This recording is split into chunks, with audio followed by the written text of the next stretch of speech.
Hello, everybody. It's Dark Side Phil. I need that money to pay my bills, the electric bill, the internet bill. Stupid fucking trolls, man. I just want to chill. I rock back and forth on the X and Y axis. Tip me so I could catch up on good evening, everyone, and welcome to the Daily Wrap for Friday, the 17th of June, 2022. Fun day today for sure, because today I knew we were going to be doing some stuff that was a little different. There was no real ongoing playthrough to continue today, and that was a good feeling because it gives us freedom to do stuff. On the pre-stream podcast, we basically covered all of the RPG news that had kind of happened in the last day, including both the announcement of Dragon's Dogma 2 and a bunch of Final Fantasy announcements. So it was a pretty good podcast in that regard. And then we covered, the schedule for the rest of the week. Right now, it's kind of up in the air, which we'll talk about in just a moment. On the first stream, it was PlayStation Plus Premium Exploration. We played a good variety of stuff today, including games such as Resident Evil Director's Cut, and Ape Escape, and Dark Cloud, a little bit of God of War HD streamed over the PlayStation 3 streaming service. I think there was another one too. It's not jumping into my head right now, everything we did. Oh, Toy Story 2, which people absolutely seem to love. They want me to continue with that playthrough, apparently. I guess a lot of people played Toy Story 2 when they were kids. It's kind of a game near and dear to their heart, and they actually want to see me do a full run in it. So, what did I think of all those games on PlayStation Plus today? All the PS1 games had upscaling, meaning there were portions of the game that looked like they were much better because they were on PlayStation 5. However, it was weird because, for example, in Resident Evil Director's Cut, even though your character model is upscaled, the environments are hand-drawn and are not. So all the environments are pixelated and you look high-res. It was very off-putting. And it was weird because some things in the environment, like the clock in the dining room, which you interact with later for a puzzle, is standing out like a sore thumb because it doesn't blend in with the environment. So, it was interesting to say the least how that can happen with these games, okay? It was a fun stream for sure. I loved the variety.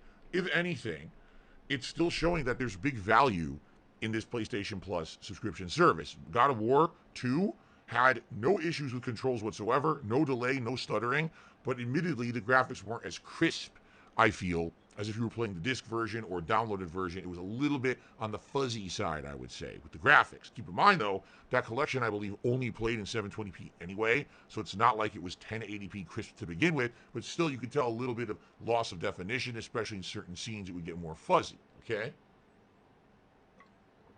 All in all, it was a great stream, a lot of good exploration, and people seem to enjoy it. Out of the games we played, I think the one that people really eyeballed for future playthrough is Toy Story 2. Okay? Then on the late stream, ladies and gentlemen, today was momentous. After 4 years, tonight, we retired the Street Fighter 30th Anniversary Collection. It's been a long and winding road. 4 years ago, when this was a new release, I did a whole offline series covering every single game in it, going through the history of Street Fighter, then going back and challenging myself to beat every single game on the hardest difficulty. It was the first time I'd ever really done something like that in a fighting game.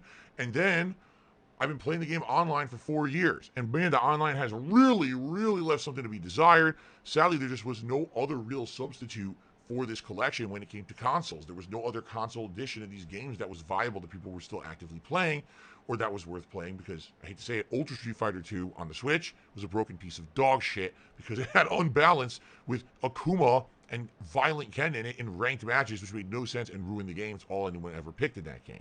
So, we put up with bad lobbies. We put up with laggy connections, with glitches, with crashes, with trolling you couldn't stop because you couldn't even kick someone from a lobby. For 4 years, we put up with this collection, and tonight, we gave it a grand send-off. I played all the games. I played a ridiculous variety of characters, and people else came out of the woodwork. People, just swung by to say hi. They supported the stream in droves. We hit all the tip skulls tonight. Like, it was a pretty awesome feeling. There were people saying, hey, just thanks for playing old school Street Fighter. It's a way that I got into it. I didn't even know about it until you started playing it. For me, it's nostalgia because that's what I used to do every Friday and Saturday night when I was growing up in arcades. I was going to arcades and playing against people, putting my quarter up, waiting, playing against people from all over the place. And whenever I played that collection on a Friday night, I kind of felt like I was back in those days again in arcades playing. It was really neat. Now, the good news is, even though we retired the collection tonight, this isn't the end of Street Fighter. It continues next week with the new collection, the Capcom Fighting Collection, which has Darkstalkers as well as Street Fighter 2 in it, plus a variety of other games. So we're going to have fighting games continue on every week. And by the way, next week I'll be covering that super duper in depth. We'll talk more about that as we get closer to it in a week's time. But thank you to all of you who tuned in to my Street Fighter coverage for 4 years. For those who watch on demand every week, thank you. Really, it meant a lot that people cared enough about me and my history with old school Street Fighter, the passion I had for those games. I hope it came through in the videos. I hope you really enjoyed them, and we're going to continue that in a new collection starting next week. All right, guys? Awesome. So, that was Friday. I still got 4 more streaming days this week. What are we doing?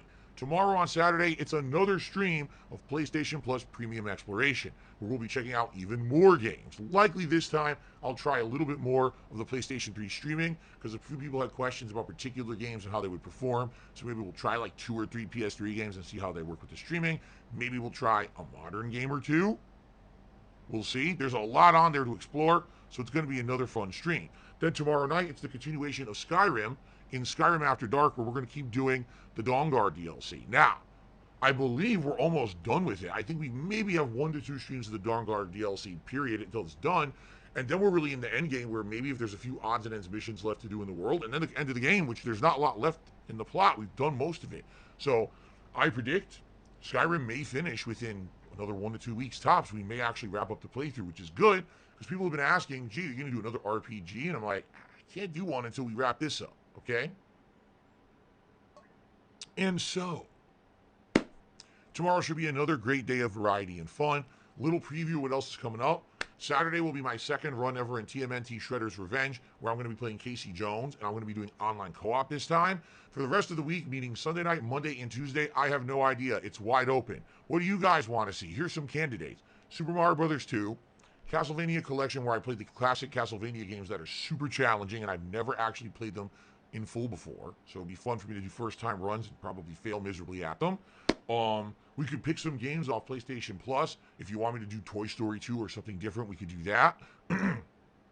I'm just tossing ideas out here of things you guys might want to see over the next few days before we get into new releases, because I'll be off on Wednesday. When I return on Thursday, it's Sonic Origins premiering. When on Friday, it's the Capcom Classics Collection. So, think about it. Give me feedback. Leave a comment on this video. Come to my streams, let me know. I'm all ears as to what you guys want to see Sunday night, Monday, and Tuesday before we start hitting up the new stuff on Thursday. Okay? Guys, thank you so much. Please have a good night. Thank you for your support today. I'll see you in the morning. Peace out.